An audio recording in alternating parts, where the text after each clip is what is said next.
are here. Welcome to the Center for Spiritual Living Princeton. And if someone out there in virtual land can let me know that when you can see and hear me, that would be excellent. And welcome to those of you in the studio audience. It is good to see you. Relax, enjoy yourself. And we are celebrating a very special day in the United States called Mother's Day. So welcome, mothers, wherever you are. Mothers, whose mothers in this room? Let's see. Well, oh, look at this. All these mothers. Okay, yeah, so we have four-legged animal, so I'm a mother to a cat. Well, Wawa gave me a free coffee because I'm a cat mommy. So apparently Wawa's giving out free coffees to moms.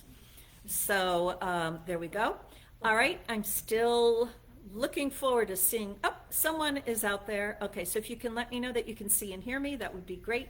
And I'll begin our work. Angela, okay, and you are a mother. Happy Mother's Day. And you win, so let me know for what you would like me to do, a very special prayer, and I will do that. All right, so let's get going. Our topic today is loving the ones that we love the most. Right? The ones that really know how to get to us. So let me do a spiritual mind treatment. This word is being spoken for each one. And if there is anyone you would like to have included, or any place on the planet or situation, just think of their name or that place now and know that this word includes them too. Recognizing that this universe can only have been created by love because someone loves. This loving presence is recognized right now. A loving presence that loves to create, that everything that is created is unique, and so its creative activity is ongoing, continuous, and beyond abundance, because all that is created and has been created and shall be created cannot be measured. This is infinite. And so this love is infinite. This love, which is the I am that I am, declaring itself into an expression that it loves to be, is complete. There is not a spot where this love is not filling with its presence, with its projection, with its creation that it loves. And so this love is omnipresent. And it is the love that is the cause to each one being. So no matter what anyone might think have been the circumstances around one's birth or upbringing, or what might have been going on with the parents, the truth is that it is this love that wanted to create each one, used the parents and the situations as it would, to create each one a unique individualization of love. Each one is the face of love, the evidence of love. Each one is made out of the substance of love and is loved by this infinite presence, which is omnipresent. And so each one is loved everywhere and anywhere. There is not a spot where one is not loved. And so each one is now expanded in receiving this love that is omnipresent, this love that is everywhere, this love that is in the valley and on top of the mountain, this love that is present no matter where one is, in the grocery store or along the riverbank. And this love is present everywhere, no matter what one is doing, whether one is engaged in bookkeeping or playing on the internet or at a party. This love is there, and each one is being loved. And the truth is, this love is present within every single relationship. And each one is receiving this love, being loved by the divine loving presence. And so all concern about what someone else might be thinking or feeling about themselves is erased, because each one has forever settled in their consciousness the realization that he or she is loved and lovable and loving, that he or she is the presence of love made manifest. And so each one is able to be with anyone with this full acceptance of self-love, of loving one's own self, and of experiencing that love in sharing of oneself in that relationship. And this love is combined with a wisdom that is always guiding each one to be in the right place at the right time, saying the right things, doing the right things with the right people, so that there is a wisdom guiding the behavior and the expression of this love, so that in every single person, relationship, and every single person that one encounters, love is there and wisdom is guiding each one in the expression of that love, so that each one is experiencing the highest harmony, no matter who one is with, the greatest harmony, which is the greatest good of each one. And because each one is relaxed and knows that he or she is loved, lovable, and loving, all need to get love or feel love from someone else is vanished. Each one knows they have the infinite love. There's no more love that can be gotten. Each one's got it all. All the love that there is given to each one, and each one has accepted it and feels it and expresses from it, and is therefore the sharer of that love that has been received. And that love that each one shares is gentle, is kind. It is sweet. It is wise and intelligent. It is powerful. And it is unconditional, in that each one, in accepting this love, realizes that he or she is unconditionally loved, just the way they are. And in accepting being loved just the way that they are, each one is better able to accept others the way that they are, to release any old pattern of judgment, criticism, condemnation, and to simply accept, and wisely be guided how to interact. So that in loving and being that loving expression, loving all, each one loves oneself, so that in that love that each one is accepting for oneself, each one is accepting this love in ways and means of respect, appreciation, valuing, and enjoyment. Each one expects and accepts respect and honor and kindliness. And that which each one gives, each one expects and accepts for themselves. So any need to give oneself away or sacrifice oneself, or any and all belief that one's purpose is to deny one's own love and deny one's own good and give it all away, as well as any belief that one can give away one's love, is all erased, evaporated, and vanished. Nope. Each one is loved completely. It is theirs, and it cannot be given away.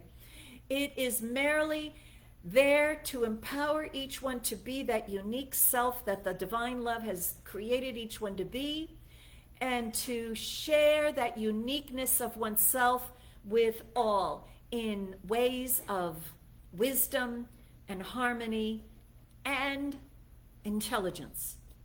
And so each one is a wise expresser of love. And so in receiving this love, it is with the simplicity of a child, accepting I am loved. It's simple, it's natural, it's easy, it's normal, it's healthy. And with the maturity of the infinite intelligence's guidance, each one is matured and wisely expressing this love with others in this world and with everything. And so love and wisdom go hand in hand, and because each one is loving with the love that is being given to them from the divine, each one is with crystal clarity able to see the good that is present everywhere, and with wisdom is able to see reflected to them in the behavior of any other. Each one is able to see where he or she has yet to accept that presence of love. So each one is more lovable and comfortable with accepting love, and more able to share this unique self that he or she is than ever before because of this truth.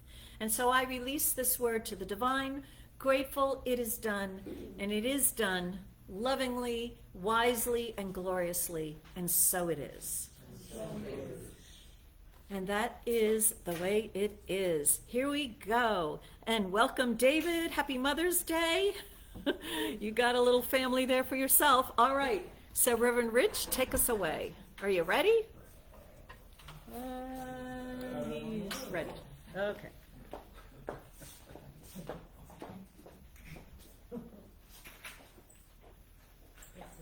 Happy Mother's Day. Thank you. In whatever capacity you mother in your life.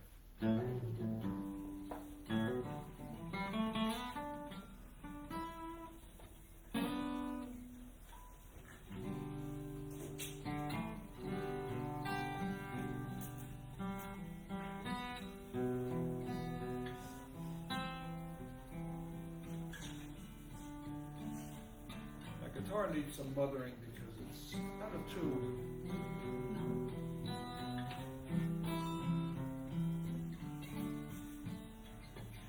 I am opening, my heart is ready to receive. I am opening, my heart is ready to receive. I am opening, my heart is ready to receive.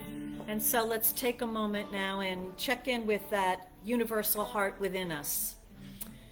And what is that good that we want to be open to? With wisdom, we survey all the yearnings in our heart and select that which we choose to be open to receiving this day.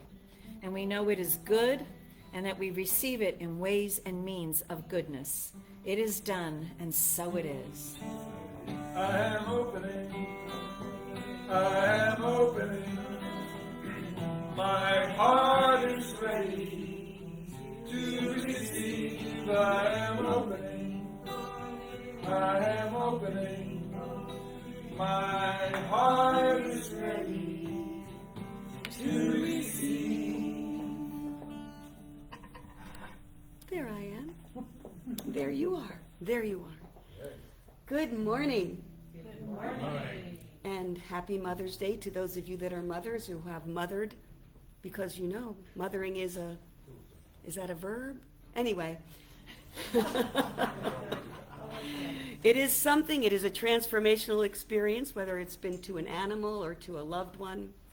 And I am grateful to have been and to continue to be a mother, because it is a journey for sure. So welcome to the Center for Spiritual Living Princeton. We are a loving, healing, inclusive community that teaches and practices the principles of the science of mind for the spiritual growth and well-being of ourselves and the world. I have a couple of announcements. First of all, next Sunday is a special Sunday. one of those in-person events where Reverend Karen will post a live talk, and we will be here not live. And the topic is, who am I?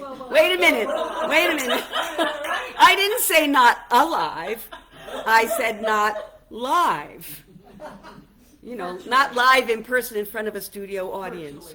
Yeah, virtually. You know, we have to have fun. We just do. Joy. Joy is one of the qualities of the divine. So it's by John. John Heron, beloved practitioner, is leading it. Who am I? A series of ideas and fun exercises exploring how we as individuals can express the divine in our lives. That is worth attending for sure. And our bi-monthly Tuesday meditations have been a success, so we encourage you to come. They are free. And let me see, there's been themes. It was unintended, but the first theme was health. Last theme was truth. And the theme that keeps coming to mind to me for this next one is unity. Can't promise that, but we'll see what unfolds. So speaking of mothers, I was thinking about my children who live far away, Vermont and California. And my son, who has had many opportunities for personal growth compared to my daughter and other children in the neighborhood. And so he came to mind this morning, and something came to me. My children went to a Rudolf Steiner school through 8th grade, and when they get into 1st grade, on their birthday, they are given a verse. And they get to say the verse whenever it's their turn to light the candle when they eat. And my son's verse, it's been, 26 years. But it came to me, and I think it's a wonderful thing to share. So I'm going to share it with you. And then maybe we might say it together because it's so sweet and simple, but so profound. And it went like this, and it goes like this. And I could just see my little 1st grade son with his little high, perfect pitch voice. I can't do it his way, I'll say it my way. But the earth is firm beneath my feet. The sun shines bright above. And here I stand so straight and strong, all things to know and love. The earth is firm beneath my feet. We are on the earth. The sun shines bright above, but we are not of the earth. And here I am that I am, stand so straight. The path is straight and narrow and strong, omnipotent. All things to know, omniscience and love. All things, omnipresence. So let's say it. Just humor me because it touches my heart. So you can repeat after me. The earth is firm beneath my feet. The earth is firm beneath my feet. The sun shines bright above. The sun shines bright above. And here I stand so straight and strong. And here I stand so straight and strong. All things to know and love. All things to know and love. And love seems to be the operative word today. So thank you for sharing that with me or allowing me to share that with you. Namaste. So some more love here.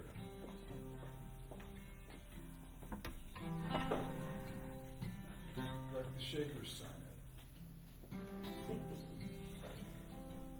More love, the angels are calling.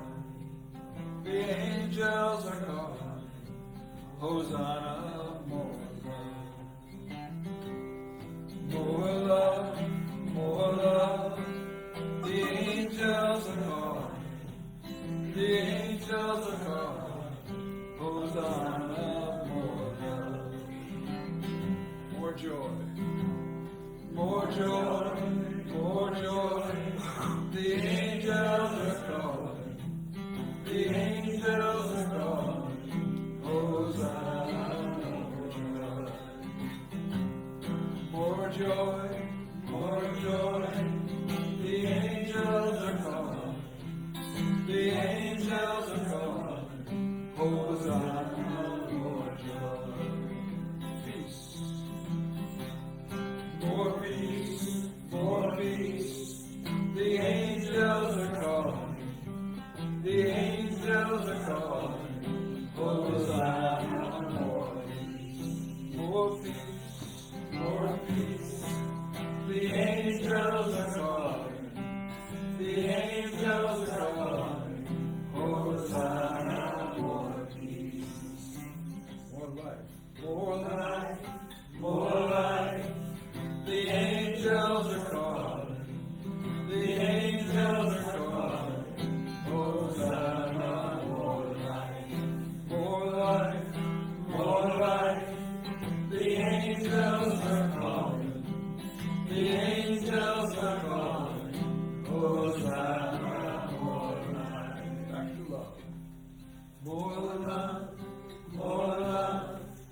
The angels are calling, the angels are calling, Hosanna, more love.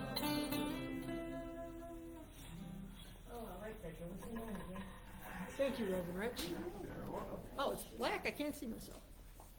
Look at that. All right. So good morning. My name is Mary Vercondi, and I'm a practitioner here. And I want to say Happy Mother's Day to everybody. But I also want to acknowledge that for some people, today is a painful day. They have strained relationships with their mother. I think all have strained relationships in our lives.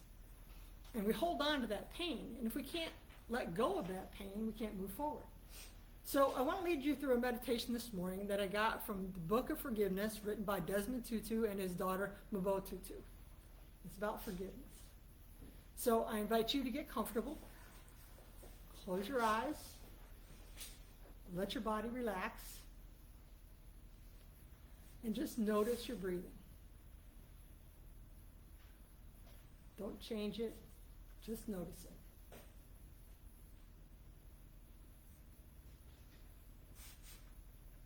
And now, take yourself to a place of safety, wherever you feel safe. It could be inside, it could be outside in nature. But find that place where you are safe.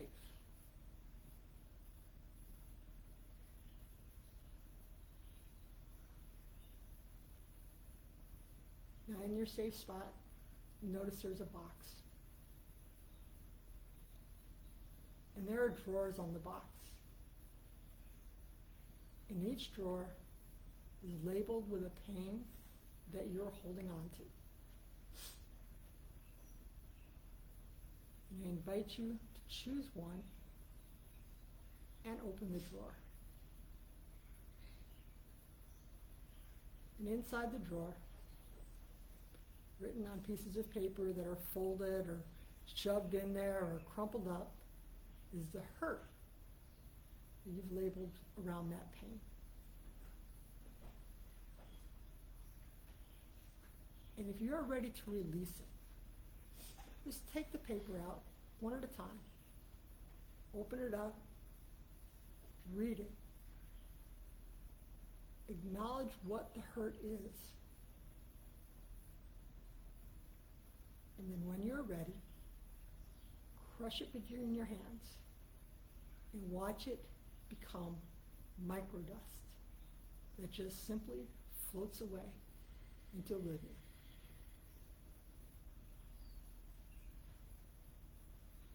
And for each of the hurts that you have labeled and put in that drawer, go through them one at a time.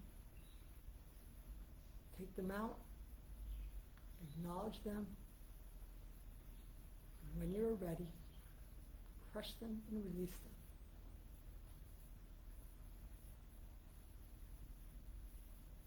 Now, if you come across something that you're not ready to release yet, that's fine. Just put it back in the drawer for now. But go through those hurts until your drawer is empty of everything that you are now ready to release.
If the drawer is empty, you close it. And if it's not empty, I invite you to close it for now. You can come back later. So just close the drawer.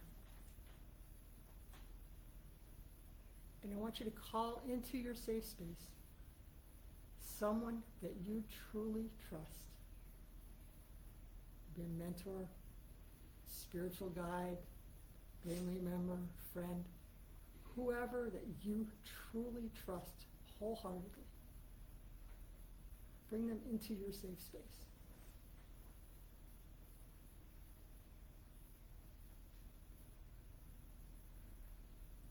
And now hand them your box of pain.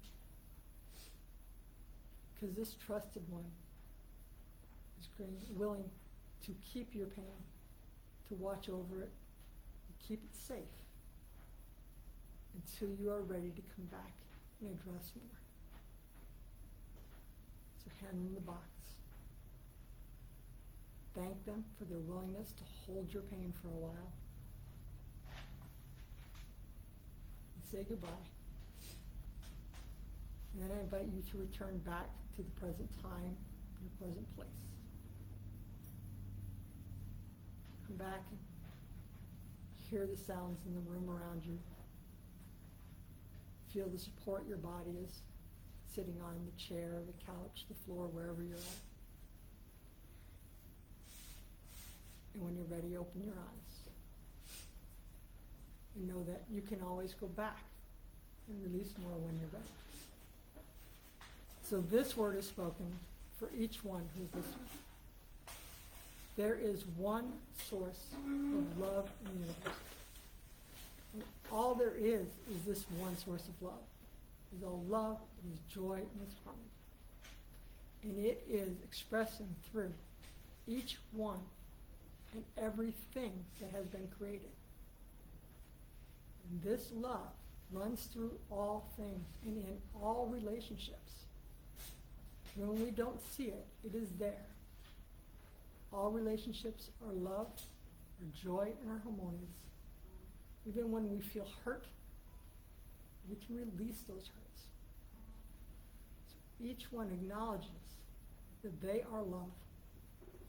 Each one acknowledges that their relationships are love. And each one realizes they have a choice to release those relationships that are no longer serving them.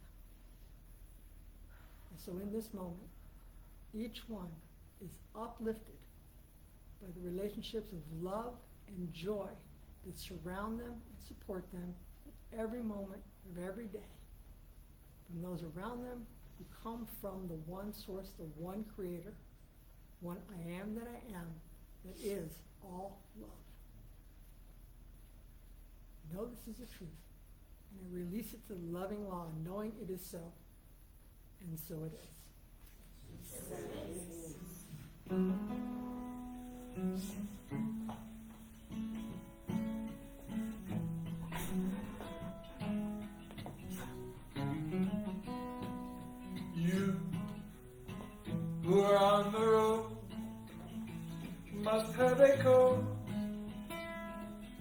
that you can live by, and so become yourself, because the past is just a goodbye.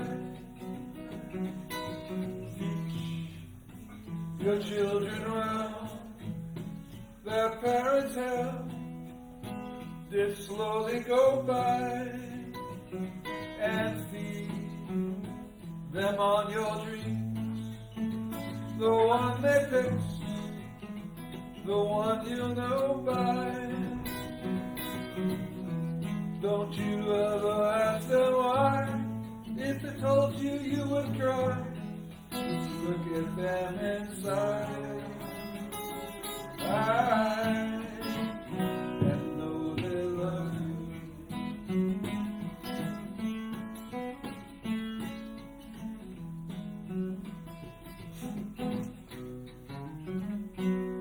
And you of tender years can't know the fears that your elders grew by. So please help them with your youth. They seek the truth before they can die. Teach your parents well, their children's health will slowly go by, and feed them on your dreams, the one they pick, the one you'll know by. Don't you ever ask them why, if they told you you would cry. Look at them inside, and know they love you.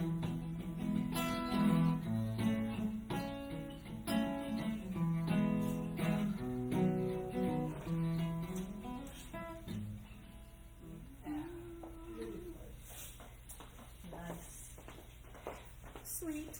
We're being so sweet, aren't we? All right, yes, happy Mother's Day. And Clee, glad you're here. Margaret is here. And there. Okay. All right, so. What was that? Okay. Okay. And Debbie Joy, hello to you too. Okay, so those are our virtual attendees that have clocked in. And wonderful work's been doing here. Thank you so much, Mary. That was, man, I've got a I actually inherited from my mother this really long, it's like apothecary boxes or something with all these drawers. I was like, oh God, which one do I pick? So, okay, so I cleaned out some. And thank you so much for sharing that, Susan, about your son. What a powerful little verse there. So we are talking about love and relationships, and because it's Mother's Day, I thought that we would spend a little bit of time thinking about how we love the ones we love the most, the ones that are closest into us. And that includes biological family, guardians, people we were raised with as if they were family, and then the family that we select, partners, children, and it can even be close partnerships, business partnerships. And here's the thing.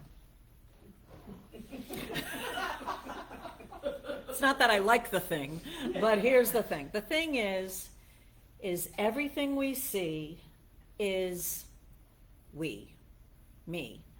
My world, my relationships is a mirror of what is going on inside of me. My beliefs, my fears, my consciousness, my mental equivalents, my definitions of life, my expectations, all of this, mostly the fears, is projected out onto who I see and what I see. And then I complain at what I see, right? And I think it's them. And yet we hear that other people have just delightful relationships with that same person. And you're like, they're different with them. And yes, they are. They are different with other people because for the other people, they are reflecting what the other people are. So in the Science of Mind teaching, we really get down and dirty in our healing work when we start living with the awareness that what I'm experiencing in relationships and what's coming up in me when I'm in relationships is coming out of what I secretly or fearfully believe. And it's coming up for only one purpose, to get over it or to heal it. Yes, real evidence, real things may have been done or are being done, but our reaction, our response, and our choices thereafter are up to us. I was looking on Facebook, this group that I've joined, and someone wants to serve women who have just had a breakup. And what do they need to get through it to love again? And she was asking, what would you need? And, I shared what I needed. I said, it depends on, are you talking about right after the breakup or, a year down the line? Because I need different things. Like right after the breakup, what I would like is some sort of reassurance or hope or belief that I won't be damaged because of what had been done, what had happened. I don't want to be damaged. A year later, if I got damaged, I don't know it. I'm moving on, right? So we have all sorts of relationships, and the closer in someone is to us, the more of our deepest beliefs and fears will be reflected on them. So we can mix and mingle amongst strangers. And I have watched in my spiritual work, my relationship with strangers improve. I'm like, okay, that's good. But I can walk away from a stranger, right? I can, and I'm out of here. Bye-bye. That was fun. Bye. See you later, right? But the more involvement I have with someone in bringing them into my world, the harder it is for me to walk away. And so ultimately we end up people who are just in our face and we can't get them out of our face, right? They're just so involved. Whereas, children, right? Partners, parents, they do that, right? They're just right there. And we can't seem to peel them off. And what those relationships show us is how we treat ourselves. Because that's the closest in. How I treat myself within me, you can't see. I'm not talking about how nicely I'm dressed right now. Because you would look at that and go, well, she treats herself very well. Look at that. Da, da, da. But you didn't see what I was wearing yesterday in my house. That's how I treat myself. So it's the secret ways we treat ourselves. And then what you never see is the voices going on in my head to me, right? No one can see that, those voices, those judgments you make of other people and yourself, those criticisms, those things that you have to get through in order to get out the door, right? And so you can keep all of that a secret, and maybe even from yourself, but you get into a close relationship and bam, it's all over. It's all over you. You cannot ignore the way you treat yourself when you are in a close relationship with someone else. You cannot, they won't let you, right? You'll say, please, for the love of, will you stop? And they're like,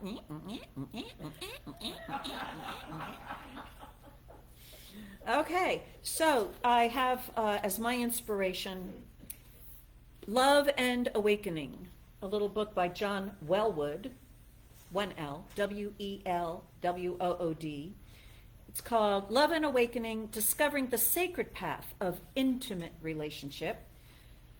Great little book, written a while ago, but in it he says, most people share a peculiar belief, and this is it, that we should be able to establish a rich and satisfying relationship with someone we love, even if we have never learned to relate to ourselves in a rich, satisfying way. Wow.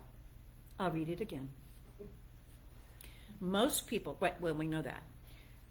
We should be able to establish a rich and satisfying relationship with someone we love, even if we have never learned to relate to ourselves in a rich, satisfying way. Don't raise your hand, but, that's, I think about adolescence, romantic love songs. It's that, right? He goes on. We believe that a successful relationship mostly depends on finding the right person and feeling or doing the right things. I know that I have made that error, right? Finding the right person, right? It's not me. It's this person that, well, I got over that when I got into this teaching, and I learned that about my work, that it's not my work that's the problem, it's me. And I needed to learn how to love the work I was in.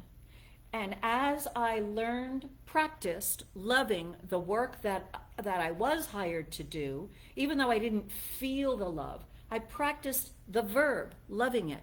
Loving is respecting, treating it with your best, giving your best, and handling your own stuff so that you could always be present and available and doing your best. Acting as if I loved it even when I didn't. And so in that practice, I grew so that I'm now, right, in a career, a life, an expression that I love completely. But I practiced it with a job that I didn't love with my heart. I didn't have that feeling. It was boring and demanding and paper, numbers, words, files, blah, blah, blah, meetings. Anyway, so, but that last job I had before this one, I practiced loving it. I gave it my all. I treated it as if it was a newborn baby, and I was taking the best care I could with it. And because I grew in how to love, yes, then the universe gave to me a job that I do love completely, even in my feeling, in my heart. So I get that. So it's not finding the right person, right? Love the one you're with. If you want to find the right person, then love the one you're with. It doesn't mean you're going to be with the one that you're with forever. It means you're going to learn how to love and right? Rich, satisfying relationships. So you learn how to love and you'll get upgraded to someone who can appreciate the way that you love, right? But that belief that it depends on feeling or doing the right things, right? How many people, want to end relationships because I don't feel the love anymore? Well, you're not supposed to be feeling the love all the time, because love is an emotion and emotions change and come and go. But making that commitment to love is something that we can control. And when we make that commitment to love, it's the way to keep those doors of the heart open, and we are able to feel more and more love. However, what we are learning right now is we have to keep that door of love open and learn how to love ourselves. And then we're better able to know how to love others. My error was believing that I had to do the right things. I had to say the right thing. I had to, behave, communicate in a certain way in a relationship. And all those things are important. But I was living with so much self-criticism. I'm wrong. I got to do it right. I gotta behave in the right way, and I've gotta, I'm not kind enough. You better not be angry. You better not, you always have to be careful what you say at the right time, or else they might break up with you, and many of them have, because I did the wrong thing. And so what John Welwood is pointing out to us is that's not what it's about. That rich, satisfying relationship with any other, including our parents, God bless them all, bless their hearts, anyway, will develop as we develop and experience a rich, satisfying relationship with ourselves. And so that other who is in front of us is only showing us where we have not yet loved ourselves. And we want to pay attention to that. So say someone is being critical of you. Well, then you check, are you critical of yourself? I used to be very highly self-critical. And as I got into this teaching, I love myself, and I started doing spiritual mind treatments. I am blessed and I release all criticism. Well, I had to learn how to stop criticizing myself because I didn't do this, I don't look like that, I should have done this, I didn't, and the number of things that I didn't do, right, it's always infinite. But I realized being self-critical, it's just a habit, it's a mental habit, and it doesn't have to be present. I can be responding myself in a kind and respectful way. Maybe, a mature way. All right, okay, you need to have your little pity party. That's okay.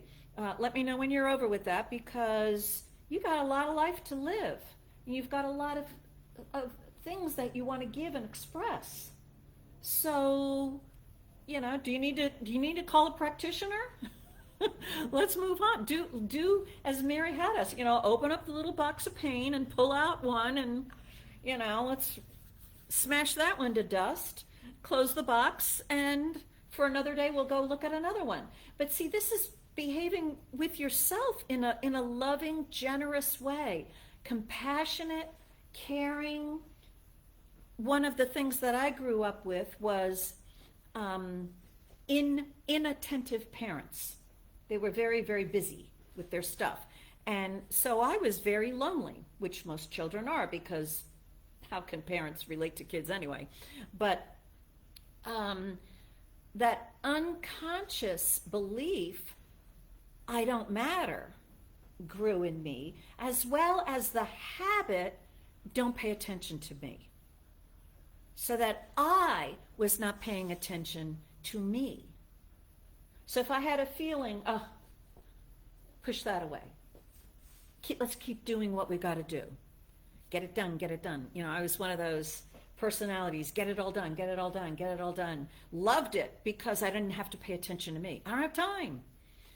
But that was not developing a rich, satisfying relationship within me. I was avoiding me. Leave her home. Who needs her?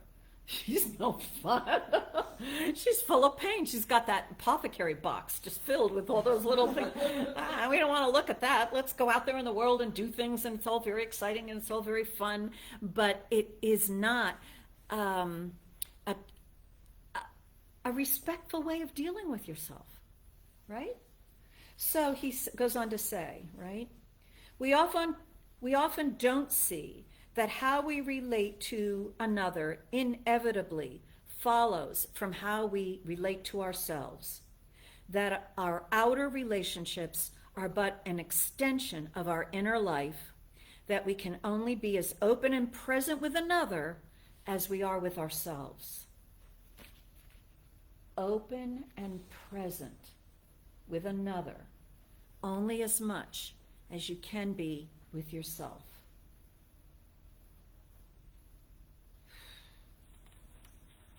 He says something else.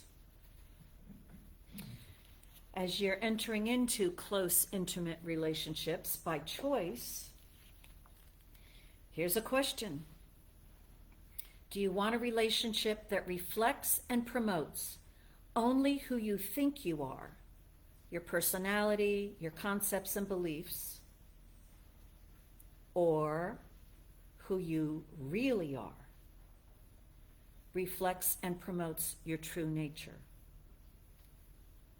So we got to think about that. Do you want a relationship that promotes who you think you are? I think in Jungian terms, that would be your persona, who you think you are, or who you really are. Now, our relationship with the divine is not interested, right, in who we think we are. Our relationship with our divine knows who we are and is 100% promoting ourselves to know who we really are. Very annoying.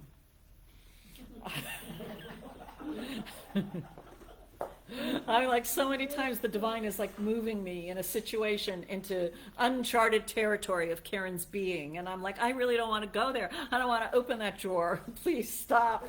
Oh, who's that little fairy sprite? Pandora, right? She's got that box all chained up. You don't want to open that box, right? Or what was it in Ghostbusters? They had that little box where all the little Gus had been soaked. You don't want to open that box, right? In the sequel, didn't they open it? Don't open that box. But the divine will always open that box because that's where the real treasures of our being are. And that's where we can really enjoy ourselves. That's where we are, behind all that we fear to look at ourselves. That's where the gold is. It's got to be, think of it like this.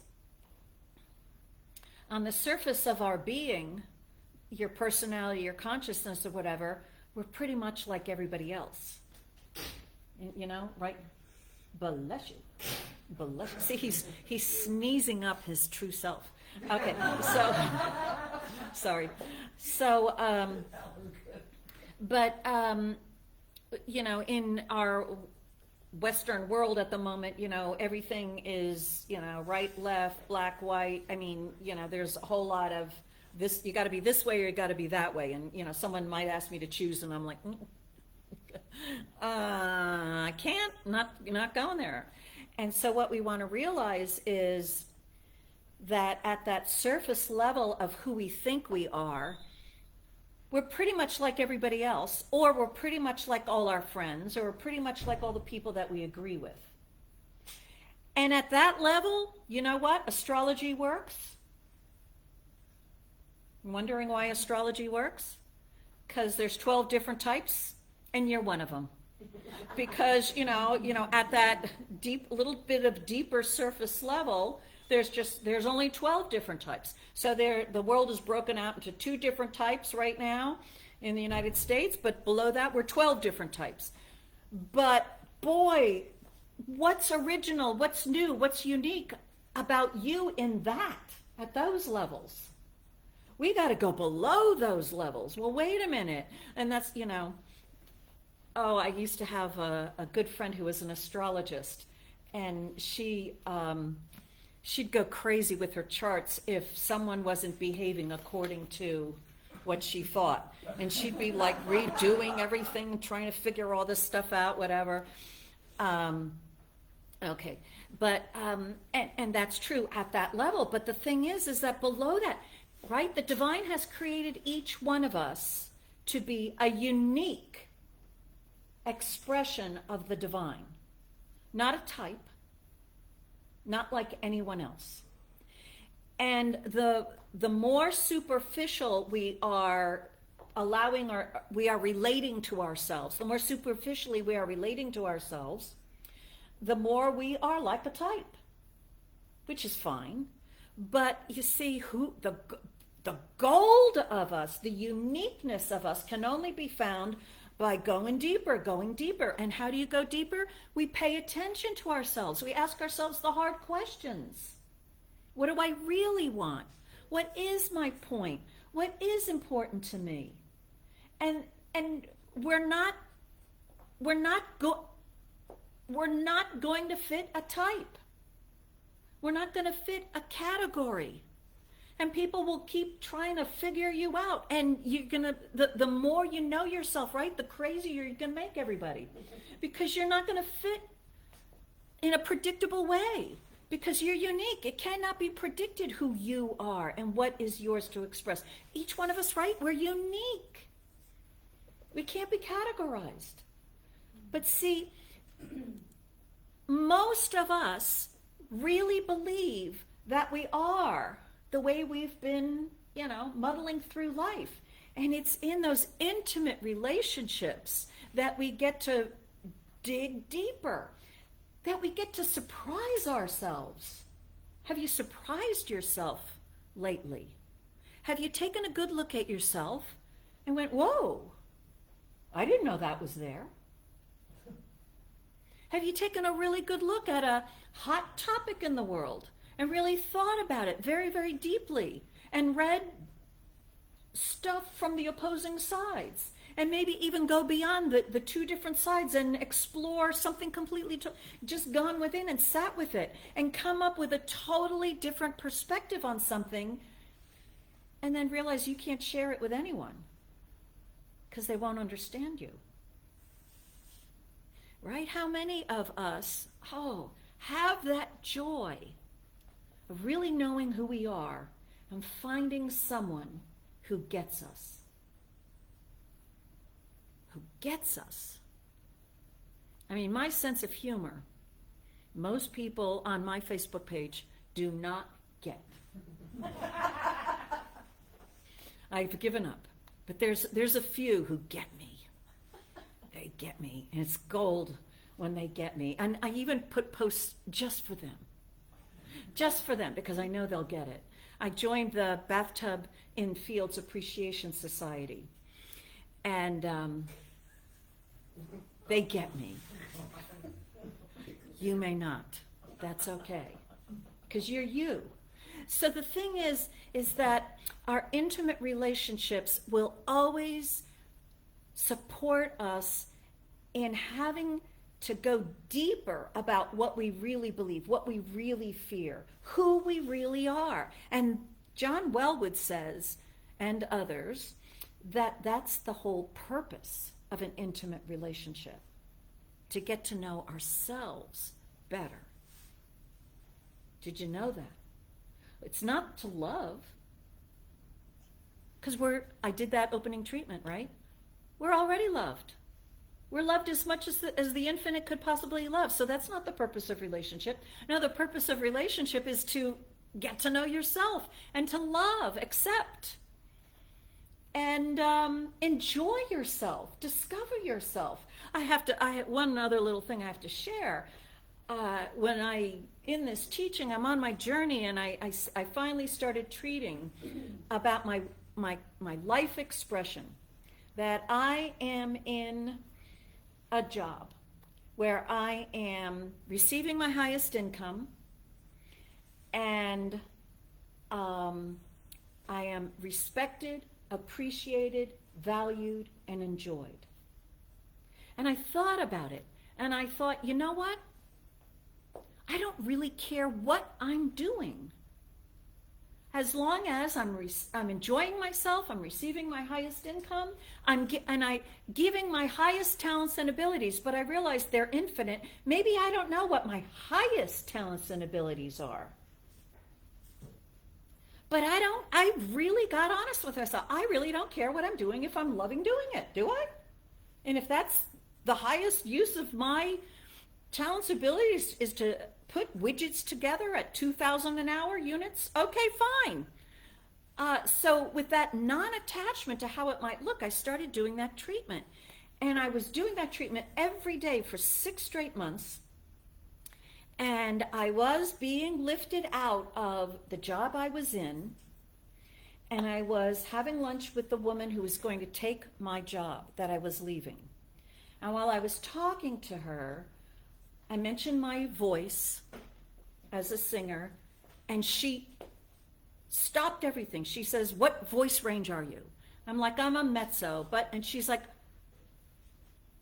"Can you sing in the chorus of Tosca for pay?" This is over lunch. And I said, "I hate opera. I don't know Italian, and I know nothing about Tosca, but if you want to pay me to do this, fine."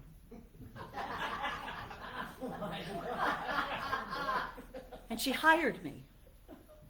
She was desperate.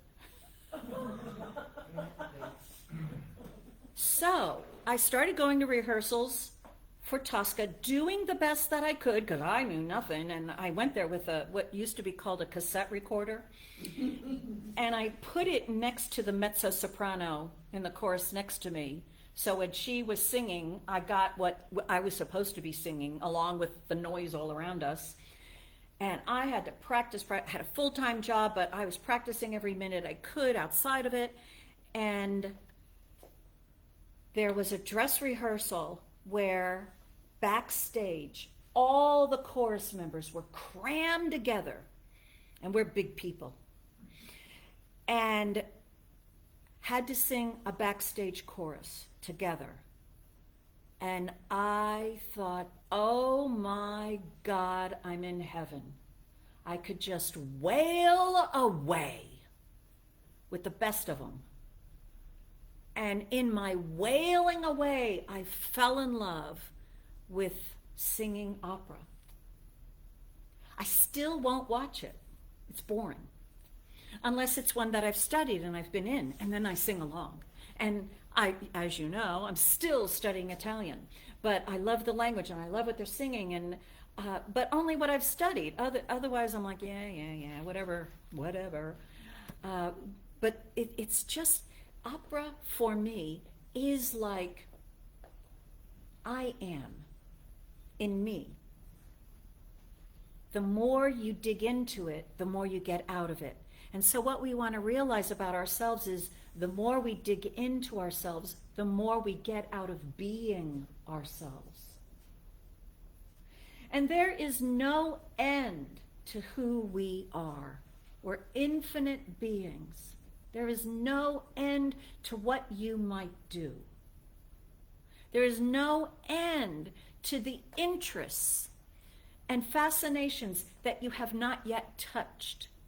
The things that intrigue you, the things that give you joy, the things that surprise you. And that's why I shared you that little opera story, because I discovered this whole world of opera that I love.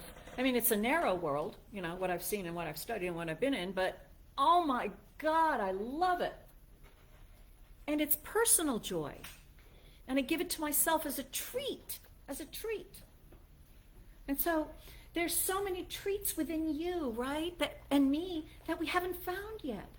But a close relationship is the way to discover it. Because they'll drag you to something that you don't want to do, right? And, you know, if you don't have all your, you know, issues around, you're not going to like it. You'll be open, and maybe you discover you do like it, right? How many of you have discovered something that you loved because someone dragged you into it? I've got some nods. You know, you might not want to admit it to them, right? Well, I will share with you. I'm here now in the Science of Mind teaching because my ex-husband dragged me to a meeting.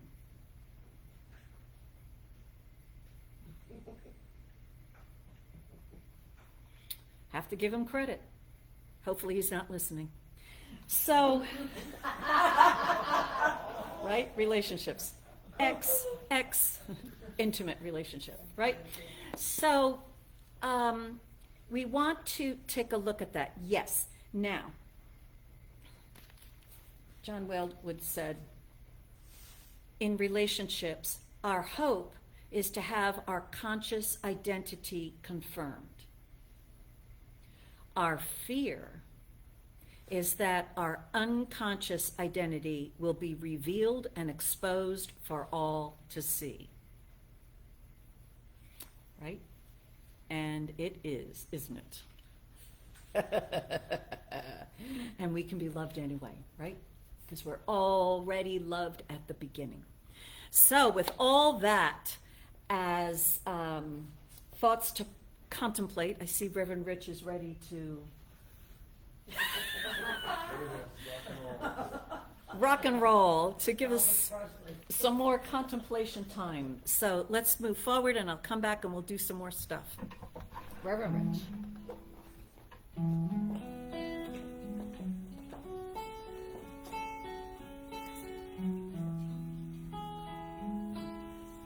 I see trees of green, red roses too. I see them bloom for me and for you, and I think to myself, what a wonderful world.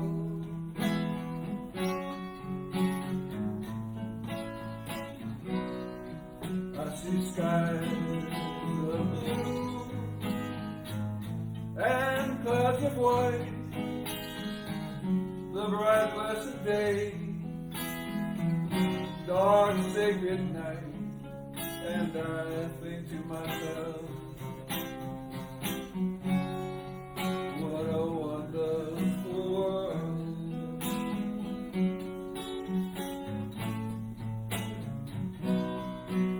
The colors of the rainbow, so pretty in the sky, are also on the faces of people passing by. I see friends shaking hands, saying, how do you do? They're really saying, I love you. I hear babies cry, I watch them grow.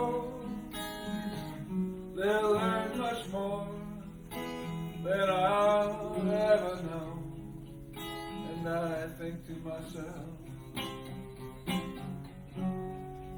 what a wonderful world. And I think to myself,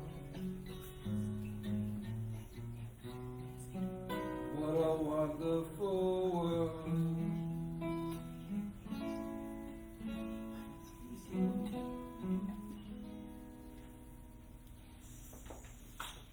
Thank you, Rich. It's one of my favorite songs. So you may remember pre-COVID, we had a gratitude ritual that we loved so, and then of course we went virtual and stopped the ritual, and a few people mentioned that they missed this opportunity to practice gratitude, which is one of our practices, law of circulation, gratitude. So we're beginning to implement it again, and we did a test trial during our special Sunday, and everybody was grateful. So we're going to do it again, and as always, we are so grateful for the contributions that we receive because they help us to do what we do for ourselves and the world. So Reverend Rich plays a beautiful song, and I will pass the plate. And an interesting thing happened, manna from heaven. Someone already put something in here, and I didn't pass the plate yet. So gratitude, thank you so much. Oh, if the screen goes black, does that mean anything? No. So thank you, everyone.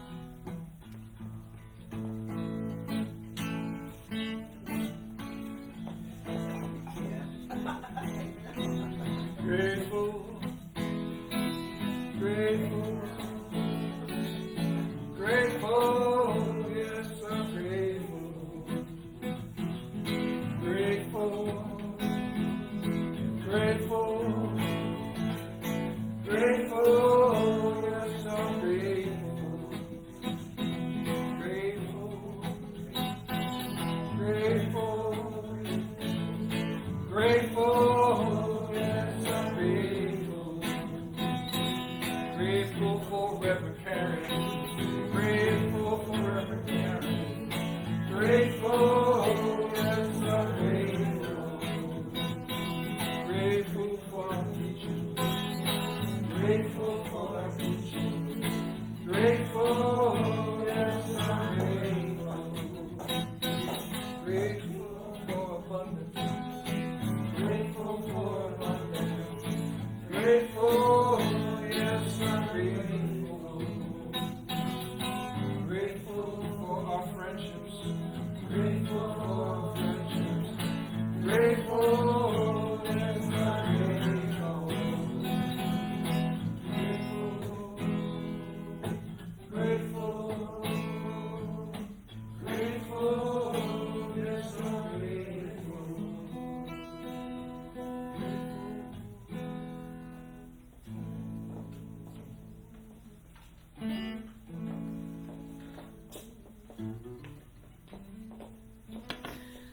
All right, so this word is being spoken for each one.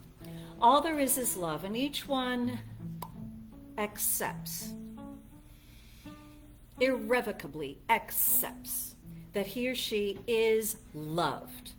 Case closed, no doubt, no more discussion. No matter how anyone in anyone's world behaves, each one knows that he or she is loved, lovable, and loving, and is now more interested in loving themselves in a greater way than ever before.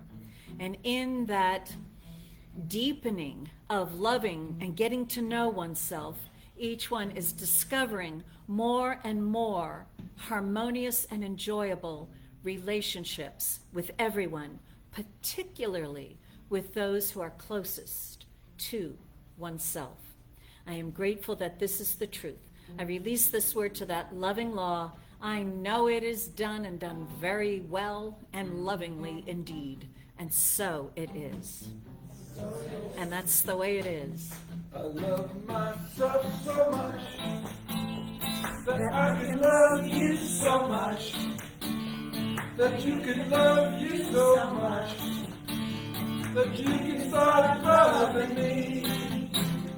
I love myself so much that I can love you so much, that you can love you so much, that you can start loving me.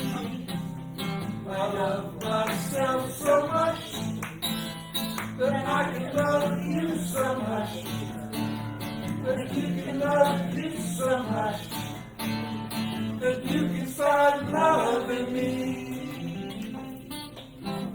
Amen. Perfect song to close with, right? It says it all. All right, so glad you were here. Debbie, thank you for the compliment. And Michael, hello. Happy Mother's Day to everybody. And we will be seeing you next week. So have a great week. Bye-bye. Bye.